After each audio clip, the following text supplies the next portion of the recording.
یہ جو حدیث پاک ہے اس کا کیا مطلب ہے؟ حدیث پاک بھی تو ہے کہ لا صلاۃ لمن لم یقرأ بفاتحۃ الکتاب، جو سورۃ فاتحہ نہیں پڑھے گا نماز نہیں ہوگی۔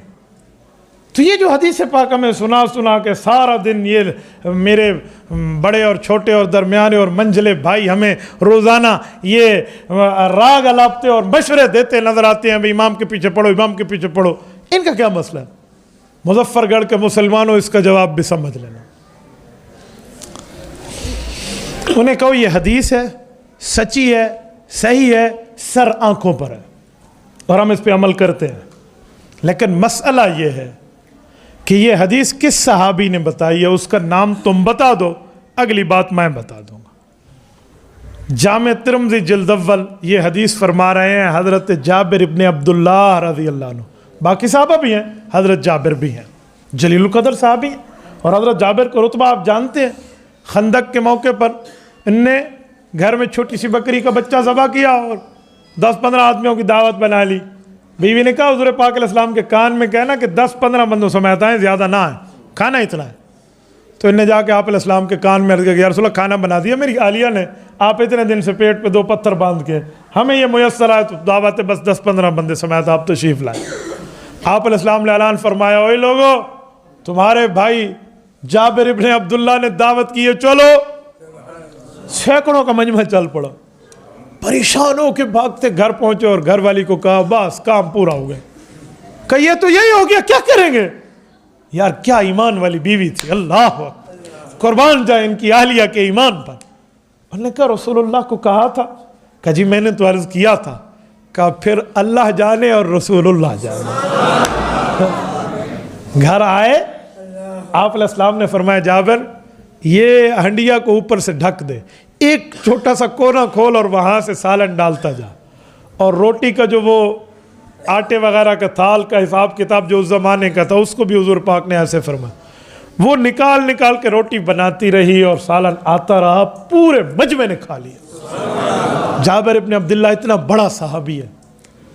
یہ صحابی سے شاگردوں نے پوچھا کہ استاد جی آپ ہمیں حدیث سنا رہے ہیں پیغمبر علیہ السلام کی کہ لا صلاۃ لمن لم یقرأ بفاتحۃ الکتاب، حضور پاک نے فرمایا سورۃ فاتحہ نہیں پڑھو گے نماز نہیں ہوگی۔ تو استاد جی اس حدیث کا مطلب آپ نے حضور پاک سے کیا سمجھا ہے؟ یہ مقتدی بھی پڑھے گا؟ آپ کیا فرمانا چاہ رہے ہیں؟ صرف حدیث نہ سنائیں، ہمیں اس حدیث کا وہ مطلب بھی بتائیں جو آپ نے پیغمبر علیہ السلام سے سمجھا ہے۔ تو امام ابو عیسیٰ ترمذی رحمہ اللہ اس حدیث سے آگے ایک لفظ لاتے ہیں جو یہ میرے بھائی لوگ نہیں سناتے، صرف حدیث سنا کر بس کام پورا کر دیتے ہیں۔ حضرت جابر نے فرمایا انما اذا کان وحدہ، اے میرے شاگردو یہ اللہ کے نبی اکیلے نمازی کو کہہ رہے ہیں، مقتدی کو نہیں کہہ رہے، اکیلے نمازی کو فرمایا۔ تو جب ہم اکیلے نماز پڑھتے ہیں انفرادی سورۃ فاتحہ پڑھتے ہیں نہیں پڑھتے؟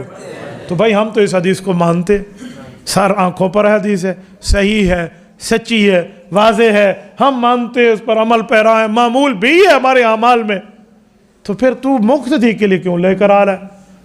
میرے بھائی کوئی مسئلہ تو ہے، تو حدیث سناتا ہے، حدیث سنانے والے صحابی کا فتویٰ ساتھ نہیں سناتا۔ ہاں تو حدیث کو اپنا زیادہ سکا بڑا ہی کھڑوتے ہیں، اللہ دا بندہ صحابی اللہ فتویٰ تو کو سمجھ نہیں آندا۔ کوئی یہ بندہ آپ کو کہے یہ گھڑی تو بہت پیاری ہے، مفتی عبدالواحد صاحب کی گھڑی ہے، اور ساتھ مجھے کہے اے بندہ ٹھیک نہیں ہے، تو لوگ کہیں گے عبدالواحد کی گھڑی تو اچھی ہے اور عبدالواحد ٹھیک نہیں ہے، یہ کیسے ہو سکتا ہے؟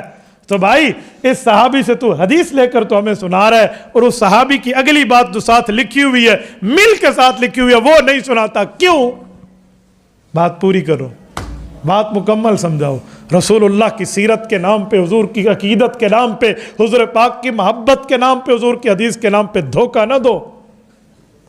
اب مسئلہ یہ ہے کہ ہماری عوام بیچاری ان کے سینے میں دین کا درد ہے، دین کا علم نہیں ہو تو لوگ کہتے ہو حدیث سنا اس ماشاءاللہ، وہ شودیاں اگو پیچھو کشے نہیں پوچھنا، کوئی منڈو کوئی پاندو کشے پوچھن تو صحیح بھی اگو پیچھو کشے ہے کہ نہ یہ کلی سکھنی حدیث ہے اور کوئی مسئلہ ہے یا نہیں ہے، اتنی تحقیق میں لوگ پڑھتے نہیں۔